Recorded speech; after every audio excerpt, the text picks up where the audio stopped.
Creed en sus profetas. Lunes 10 de abril 2023, Job 16. Job responde a Elifaz. Entonces respondió Job y dijo: He oído muchas cosas como estas, consoladores gravosos son todos ustedes. ¿Habrá fin para las palabras vacías? ¿Qué te incita a responder? Yo también podría hablar como ustedes. Si su alma estuviera en lugar de la mía, yo también podría componer discursos contra ustedes, y por ustedes sacudiría mi cabeza. Los alentaría con mi boca y el movimiento de mis labios traería alivio. Pero si hablo, mi dolor no tiene alivio, y si dejo de hablar, ¿qué se ha de ir de mí? Pero ahora Dios me tiene agobiado, ha desolado toda mi compañía y me ha llenado de arrugas. Mi debilidad responde en mi propia cara, ha venido a ser testigo y se ha levantado contra mí. Su furor me ha despedazado, pues me aborrece. Contra mí hace crujir sus dientes, mi adversario aguza su mirada contra mí. Contra mí ha abierto su boca, con afrenta han golpeado mis mejillas, a una se ha juntado contra mí. Dios me ha entregado a los perversos, me ha empujado a las manos de los impíos. Yo estaba tranquilo, pero Él me sacudió, me tomó por el cuello y me despedazó. Él me ha puesto por blanco suyo, sus arqueros me han rodeado, atraviesa mis riñones sin compasión y derrama por tierra mi hiel. Abre en mí brecha tras brecha, contra mí arremete como un guerrero. He cosido cilicio sobre mi piel y he hundido mi fuerza en el polvo. Mi rostro está enrojecido con el llanto y sobre mis párpados hay densa oscuridad, a pesar de no haber violencia en mis manos y de ser pura mi oración. Oh tierra, no encubras mi sangre, que no haya lugar para mi clamor. He aquí que también ahora mi testigo está en los cielos, en las alturas está mi defensor. Mis amigos me escarnecen, mis ojos derraman lágrimas ante Dios. Oh, si alguien llevara la causa de un hombre ante Dios como entre el hombre y su prójimo, porque los pocos años se van y yo iré por el camino sin retorno. El conflicto de los siglos, capítulo 6. Dos héroes de la Edad Media. Por aquel entonces llegaron a Praga dos extranjeros procedentes de Inglaterra, hombres instruidos que habían recibido la luz del Evangelio y venían a esparcirla en aquellas apartadas regiones. Comenzaron por atacar públicamente la supremacía del Papa, pero pronto las autoridades les obligaron a guardar silencio. No obstante, como no quisieran abandonar su propósito, recurrieron a otros medios para realizarlo. Eran artistas a la vez que predicadores y pusieron en juego sus habilidades. En una plaza pública dibujaron dos cuadros que representaban uno la entrada de Cristo en Jerusalén, manso y sentado sobre un asno, Mateo 21:5, y seguido por sus discípulos vestidos con túnicas ajadas por las asperezas del camino y descalzos. El otro representaba una procesión pontificial, en la cual se veía al Papa adornado con sus ricas vestiduras y con su triple corona, montado en un caballo magníficamente enjaezado, procedido por clarines y seguido por cardenales y prelados que ostentaban deslumbrantes galas. Encerraban estos cuadros todo un sermón que cautivaba la atención de todas las clases sociales. Las multitudes acudían a mirarlos. Ninguno dejaba de sacar la moraleja y muchos quedaban hondamente impresionados por el contraste que resultaba entre la mansedumbre de Cristo, el Maestro, y el orgullo y la arrogancia del Papa que profesaba servirle. Praga se conmovió mucho y después de algún tiempo, los extranjeros tuvieron que marcharse para ponerse a salvo. Pero la lección que habían dado no dejó de ser aprovechada. Los cuadros hicieron impresión en Hus y le indujeron a estudiar con más empeño la Biblia y los escritos de Wycliffe.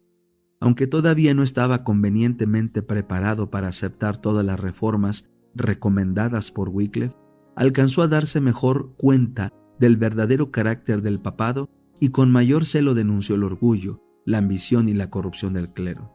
De Bohemia se extendió la luz hasta Alemania. Algunos disturbios en la Universidad de Praga dieron por resultado la separación de centenares de estudiantes alemanes, muchos de los cuales habían recibido de Hus su primer conocimiento de la Biblia y a su regreso esparcieron el Evangelio en la tierra de sus padres. Las noticias de la obra hecha en Praga llegaron a Roma y pronto fue citado Hus a comparecer ante el Papa. Obedecer habría sido exponerse a una muerte segura. El rey y la reina de Bohemia, la universidad, miembros de la nobleza y altos dignatarios dirigieron una solicitud general al pontífice para que le fuera permitido a Hus permanecer en Praga y contestar a Roma por medio de una diputación.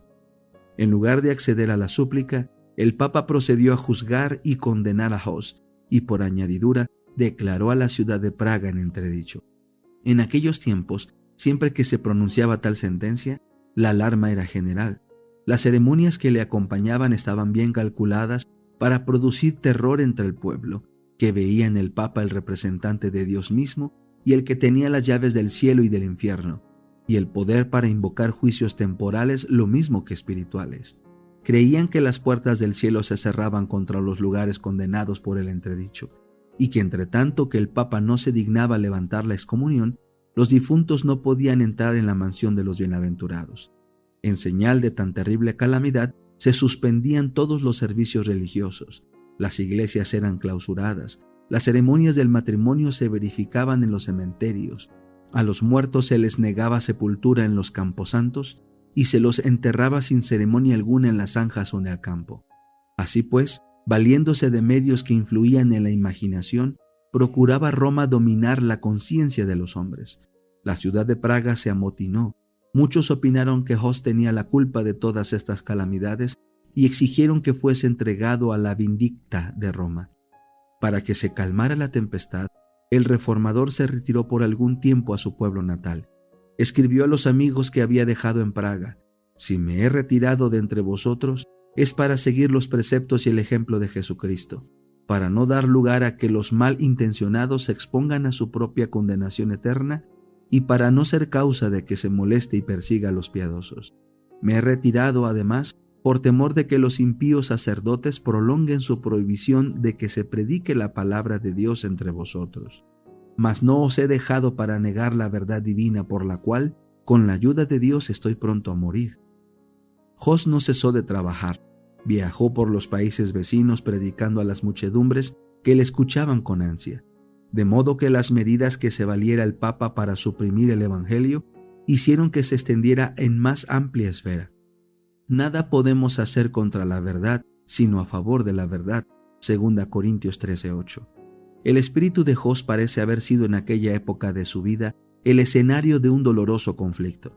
Aunque la Iglesia trataba de aniquilarle lanzando sus rayos contra él no desconocía la autoridad de ella, sino que seguía considerando a la Iglesia Católica Romana como a la esposa de Cristo y al Papa como al representante y vicario de Dios. Lo que Hus combatía era el abuso de autoridad y no la autoridad misma. Esto provocó un terrible conflicto entre las convicciones más íntimas de su corazón y los dictados de su conciencia. Si la autoridad era justa e infalible como él la creía, ¿por qué se sentía obligado a desobedecerla? Acatarla era pecar, pero ¿por qué se sentía obligado a pecar si prestaba obediencia a una iglesia infalible? Este era el problema que Hus no podía resolver, y la duda le torturaba hora tras hora. La solución que por entonces le parecía más plausible era que había vuelto a suceder lo que había sucedido en los días del Salvador, a saber, que los sacerdotes de la iglesia se habían convertido en impíos, que usaban de su autoridad legal con fines inicuos. Esto le decidió a adoptar para su propio gobierno y para el de aquellos a quienes siguiera predicando, la máxima aquella de que los preceptos de las Santas Escrituras transmitidos por el entendimiento han de dirigir la conciencia, o en otras palabras, que Dios hablando en la Biblia y no la Iglesia hablando por medio de los sacerdotes, era el único guía infalible. Cuando transcurrido algún tiempo se hubo calmado la excitación en Praga, volvió Hus a su capilla de Belén para reanudar con mayor valor y celo la predicación de la palabra de Dios. Sus enemigos eran activos y poderosos, pero la reina y muchos de los nobles eran amigos suyos y gran parte del pueblo estaba de su lado, comparando sus enseñanzas puras y elevadas y la santidad de su vida con los dogmas degradantes que predicaban los romanistas, y con la avaricia y el libertinaje en que vivían, muchos consideraban que era un honor pertenecer al partido del reformador.